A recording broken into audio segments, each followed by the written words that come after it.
Heather, so without talking about the weather, how are you guys feeling today, 24 hours out from the game?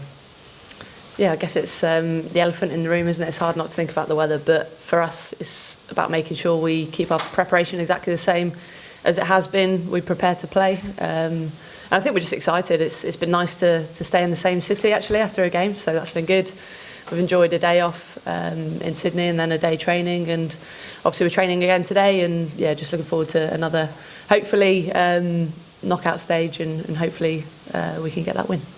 After the slip-up against South Africa in the first game, how pleased are you with how the rest of the group stage went, and you felt you built some nice momentum during it?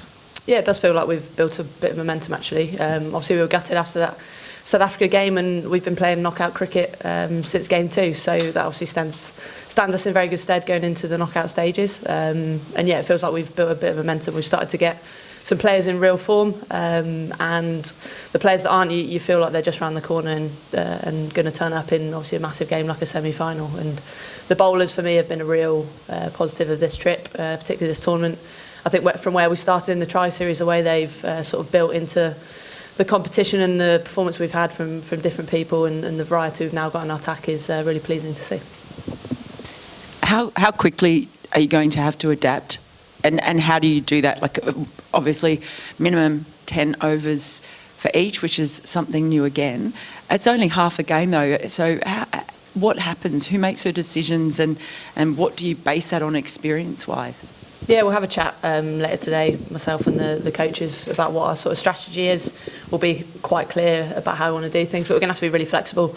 A lot of us have played in rain-reduced games before, and it's all about who sort of switches on the fastest, who adapts very quickly, and who ultimately performs in that short space. It can be quite manic if it is a rain-reduced game. So we'll make sure as a team we're quite calm, we're quite clear on how we want to do things. Obviously 10 overs is slightly different, it's a little bit longer than some reduced games that we've played in. But the good thing about our team, we've got a lot of variety, a lot of different skill sets, I guess, bowling and batting wise, so we feel like we can adapt to any situation we're thrown into.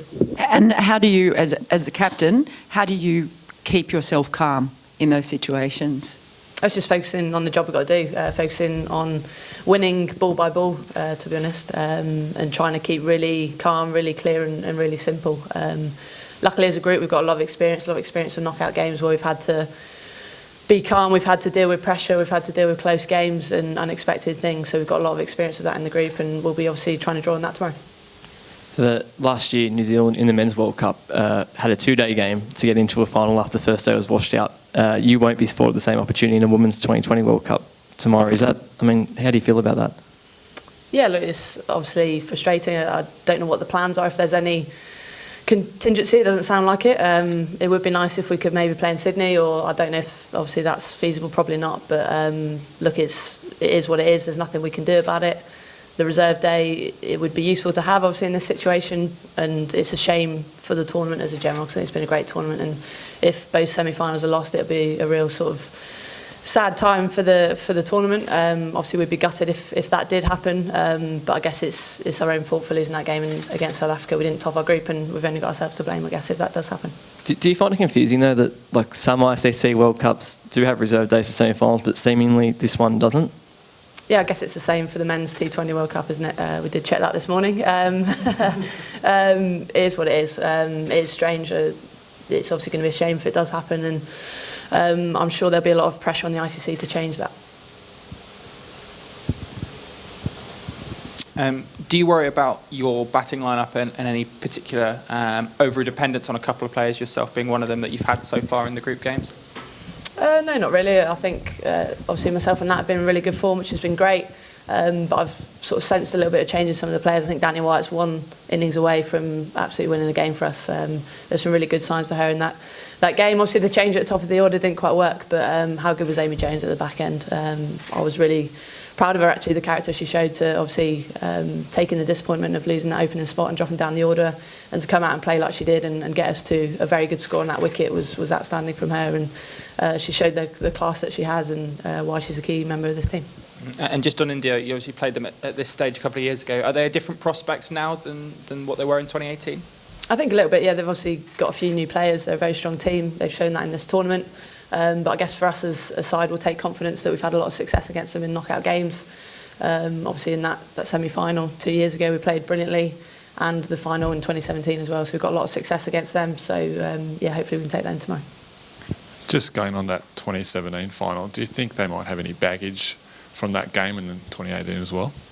No, I don't think so. Different format, isn't it? You'll have to ask Harman the same question, which I'm sure you will. But yeah, look, we're not too worried about how they're thinking. We're just concentrating on trying to bring our best cricket tomorrow, hoping we don't have to pack our ponchos and trying to get out there. In the Tri-Series before the World Cup, it was 1-1 between you two teams. What did you take out of that series? Yeah, a lot. Obviously, we've played against each other a lot, so we know the teams very well. We know sort of tactically our sort of plans and their plans. So I think we beat them, obviously, which is a good sign. And the game we lost, we were a little bit off the pace and we didn't bring our best game. So we can take confidence from that. So yeah, it's two teams that know each other well that are desperate to get to that final. So I think if we do get on, it'll be a great game. And have you done anything different to prepare for Poonam Yadav? Yeah, we've obviously practiced it a lot. I thought in the last T20 World Cup we played her outstandingly, and that was due to the preparation we did in the few days before. So yeah, we obviously haven't got Ali Maiden anymore, who bowls brilliant leg spin, but we've got a few coaches that have bowled it brilliantly and been really clear on how we're going to do things against her, because she's obviously a massive threat for them. She's an improved bowler as well since the last World Cup. So I think for us to be successful, we're going to have to play not just her but all their spinners really well. That's going to be really key in the game. What's been the key to Nat's form at 3 and how well she's taken to that newish role for her? I think for her it's realising batting in the power plays is something a little bit different for her, but realising that she scores so well through hitting through the field, not in the air as well. I think it's been quite a key learning for her. I think previously when she's gone in the power play, she's felt like she's had to go mad and gone a bit too high risk. So I think in this World Cup she's been accepting that she might have a few more dots in the power play, but she's going to catch up the way she plays. She's a phenomenal striker of the ball, and has been very calm as well. She just trusts her game, and I think she's enjoying having a few more balls to face as well, which has been nice. So yeah, I'm really pleased with how Nat's gone. We obviously put her into that 3 role a little bit in Malaysia, and it's quite a new role for her, but she's taken it all in her stride. And just, sorry, you opened with Tammy in the last game, and there'd obviously been a lot of discussion about the batting order and where she was batting. Do you think you'd be likely to stick with that? It obviously didn't work out for her that time, but Amy did pretty well coming down the order. Yeah, we're not one to chop and change after one innings. Cricket's the game where sometimes you have bad runs or you have a bad score in one game and you can win the game the next day. So look, we'll have to look at the weather a little bit. Obviously that might play a part, but yeah, we're not one to chop and change. Obviously Amy had a bit of a run there, and now Tammy's obviously got that spot, so to speak. So yeah, it didn't work the other day, but Tammy's a class player, and yeah, we back her to go and get runs, but we'll have to obviously see what the game is and what it entails and what best order is for that. You mentioned Amy and how it was really clear to see how much better she played lower down the order. She reacted brilliantly there. How did she react sort of in training? And from what I imagine was a pretty tough discussion to say, we want you to move a bit further down the order. Yeah, she was great. She understood. I think she was just disappointed that she hadn't been able to sort of nail down that spot and perform. She's been outstanding in the opening position, the way she played in the Big Bash and leading up to the Big Bash as well with the tours in Malaysia, and obviously playing against Sri Lanka early in the year. She was outstanding. So I think for her it's just working out how she gets that consistency back.